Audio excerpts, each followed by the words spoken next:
Hello, beautiful people. My name is Thomas. We are right now in Manhattan, approaching a little section in Manhattan called Little Italy. There you can see the map. It's quite a few blocks there in New York City. A lot of Italian restaurants, bakeries, things of that sort. We're going to the location that was a crime location of one of the most famous deaths here in New York City, and that was of an individual by the name of Crazy Joey Gallo.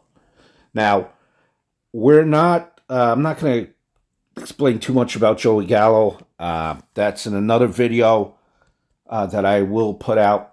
I have to go back and visit his grave. I had the video done, and I just completely lost it. The SD card is no good. But on to the story at hand. We're going to explain what happened in the death of Joey Gallo at what was Umberto's Clam House in Little Italy. Umberto's Clam House is still around, but it moved locations. So it's a restaurant now still, just a different name. All right, so we are going back in the story to 1972, April 7th, actually, 1972. Joey Gallo, he was called a flamboyant. Yeah, I mean, he was called a flamboyant, criminal. And his life ended very early. It ended at the age of, celebrating his 43rd birthday. Very young guy. April 7th, right? Joey Gallo, 1972. He was struck only twice, but the police estimated that about 20 shots, most of them fired by Joe Gallo aides, were exchanged. So wounded was Joe Gallo and his bodyguard, Pete the Greek, Peter Diapolopoulos, 40 years old. Police arrested him for possession of a .32 caliber. So, because of Joe Gallo's death, the death of Joe Gallo, was a mob boss. Big mob boss, and he got that nickname. He got that name because he had a flair for violence. He got that nickname, Crazy Joe. When he died, Crazy Joe. Police. So when he was shot, gangster haunts throughout the city, in an attempt to head off a possible all-out mob war. When Joe Gallo died, this was a big thing. So they did not want any wars between the mobs. They see a picture of Joe Gallo with the cigarette, and I believe that is his bodyguard, Pete the Greek. So just to kind of explain the story of what happened that night, Joe Gallo, he was in Umberto's Clam Bar, which is 129 Mulberry Street, which is where we'll be heading in this video. He was shot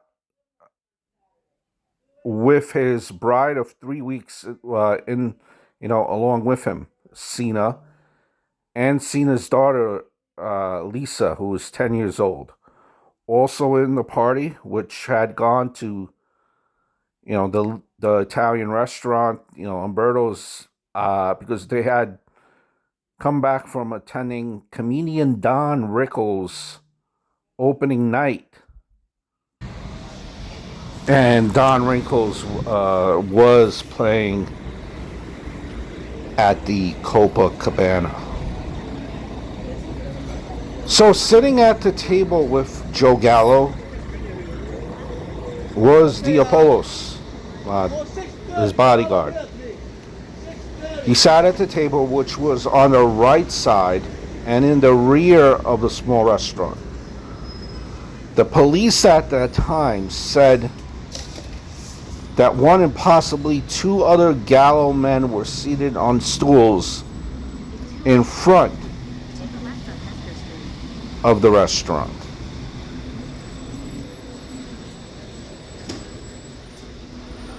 Now, Gallo had entered in Umberto's loud and happy, very, in a jovial mood. And the party ordered house specialties such as calamari, mussels, and wine was brought to the table. Besides the Gallo party, there were 9 other customers in the restaurant at the time, which opened just 3 weeks ago. The gunman entered through a side door and went directly. He made a dash directly behind Gallo's table inside Umberto's.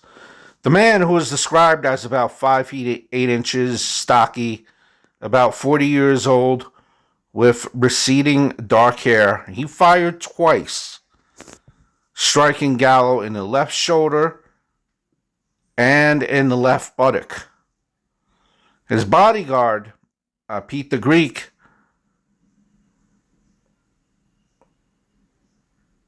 was also hit. The killer, at that point, had calmly turned and walked out onto Mulberry Street to a waiting car. So everyone at the time of the shooting, the gunman fled. Gallo's party runs after the killer as well. Pete the Greek apparently fired 3 times at the gunman. And the other Gallo associates, they ran to the street too, and they began blasting as it sped away. Mr. Gallo, he managed to stagger toward the front door. Apparently, he stumbled and then fell, smashing the plate glass. Gallo then plunged through the entrance and staggered 15 more feet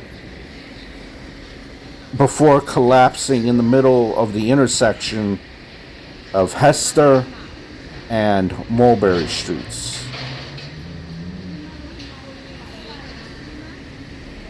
When police were summoned to the scene, they found Mr. Gallo and Pete the Greek at his side, with Mr. Gallo lying in the street. Mr. Gallo and his associate, they were taken to a downtown hospital that's where Mr. Gallo was pronounced dead. Police estimated that as many as 4 guns, including the missing murder weapon, were used in the shootout. Now, only Pete the Greek's weapon was recovered, police had said.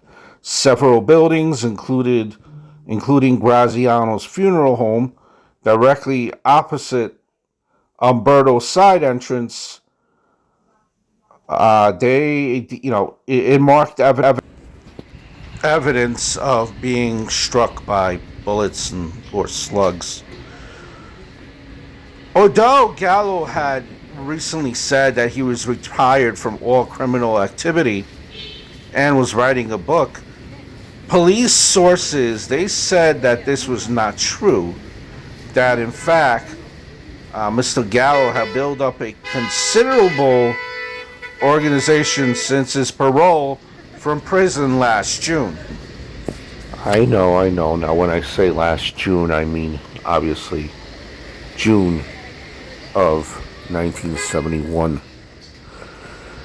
Mr. Gallo, he had spent 9 years in Attica prison. He was convicted for a attempted extortion from a Little Italy restaurant owner. And, he was involved in extortions, shakedowns.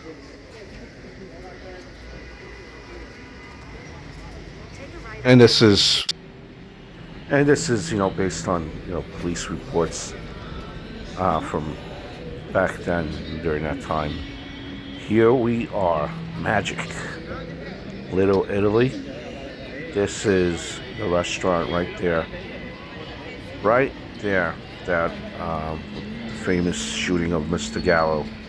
As you can see, it's no longer called Umberto's, it's by a different name. And see, this is how Umberto's looked like back then. It's the crime scene. Looks like it's probably early next morning still. During this time, there are many theories. Again, there was another theory that Mr. Gallo, he attempted also to move in on several nightclubs that were controlled by other mob factions, and this activity may have led to Mr. Gallo's demise. There was one of those theories. There were many things, many different theories, and this case still, all these years later, is unsolved. Now, Joey Gallo, he first came into real prominence in the 1960s when he and his brothers, Larry and Albert, they broke away from the Joe Profaci family and engaged in a gang war, so to speak. And Dad had led for 14 dead and 4 other people, associates, were missing. Now remember, Profaci died of cancer in 1962, and Joe Colombo reportedly took over the family and he patched up the grievances with the Gallo gang, allegedly, supposedly, fingers crossed. Larry Gallo also died of cancer in the mid-60s. There are many theories, again, but still, this case has been a mystery. And again, I always say this, I wonder how many people know. Like, how do they know, like, that they're in front of major history? I mean, this is something that's, always fascinated me. Nonetheless, maybe that's why I'm a YouTuber. Just really want to document all these famous, important places in history.